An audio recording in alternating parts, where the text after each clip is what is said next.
বাণিজ্য মহাবিদ্যালয়ে আজি বিশ্ব পৰিৱেশ দিৱসৰ লগত সংগতি ৰাখি দিনজোৰা কাৰ্যসূচীৰে বহুত কেইবাটাও কাৰ্যসূচী পালন কৰে। সেই কাৰ্যসূচীৰ অংশৰূপে ৰাতিপুৱা প্লাষ্টিক প্ৰদূষণৰ ওপৰত এক সজাগতা আমি শোভাযাত্ৰা আয়োজন কৰোঁ। আমাৰ মহাবিদ্যালয়ৰ ছাত্ৰ ছাত্ৰীসকলে শিৱসাগৰ নগৰত শোভাযাত্ৰা কৰি এই সম্পৰ্কে এটা সজাগতাৰ সৃষ্টি কৰাৰ প্ৰয়াস কৰে। তাৰ পাছতেই আমি শিৱসাগৰ প্ৰদূষণ নিয়ন্ত্ৰণ বৰ্ডৰ সহযোগত আমি এখন ষ্ট্ৰীট প্লে, এখন বাটৰ নাট আমাৰ মহাবিদ্যালয়ৰ প্ৰাংগণতে অনুষ্ঠিত কৰোঁ। আৰু এই ষ্ট্ৰীট প্লেৰ যোগেদি আমাৰ নতুন প্ৰজন্মৰ মাজত লগতে সমগ্ৰ সমাজৰ মাজত আমি এটা সজাগতা সৃষ্টি কৰাৰ প্ৰয়াস কৰোঁ।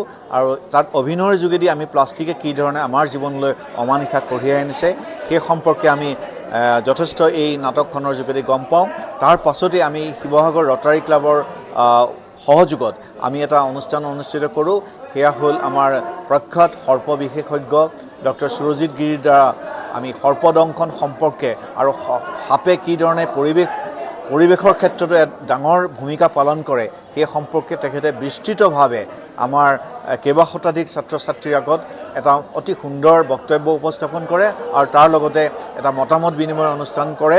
আৰু এই তিনিটা কাৰ্যসূচীৰ যোগেদি আজি আমি শিৱসাগৰ বাণিজ্য মহাবিদ্যালয়ৰ NSSৰ উদ্যোগত আমি এই অনুষ্ঠানটি আয়োজন কৰোঁ। আৰু ইয়াত সকলোৱে অংশগ্ৰহণ কৰি আজিৰ প্ৰেক্ষাপটত আমি কি ধৰণে পৰিৱেশ সজাগতা কৰিব লাগে, পৰিৱেশ প্ৰদূষণ ৰোধকে ধৰি প্লাষ্টিকৰ বিৰুদ্ধে আমাৰ যুঁজখনৰ লগতে আমি সৰ্পক আমি কেনেধৰণে বন্ধুৰূপে গণ্য কৰিব পাৰোঁ আৰু সৰ্প দংশনৰ ফলত আমি কি ধৰণে তাক প্ৰতিৰোধ কৰিব পাৰোঁ, তাক নিয়ন্ত্ৰণ কৰিব পাৰোঁ আৰু চিকিৎসা কেনেকৈ কৰিব পাৰোঁ এই সম্পৰ্কে বিভিন্ন সজাগতা আমি আজি আয়োজন কৰোঁ।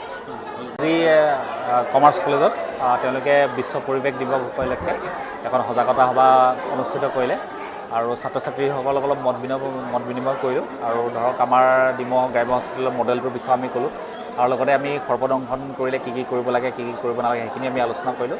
আৰু আজি পৰিৱেশ দিৱসকলে সকলোকে আপোনালোকে এইটোৱে জনাব বিচাৰোঁ যে আমাৰ অসমত আমাৰ বিষাক্ত সাপৰ দংশন খুবেই কম, প্ৰায় অকল 14%।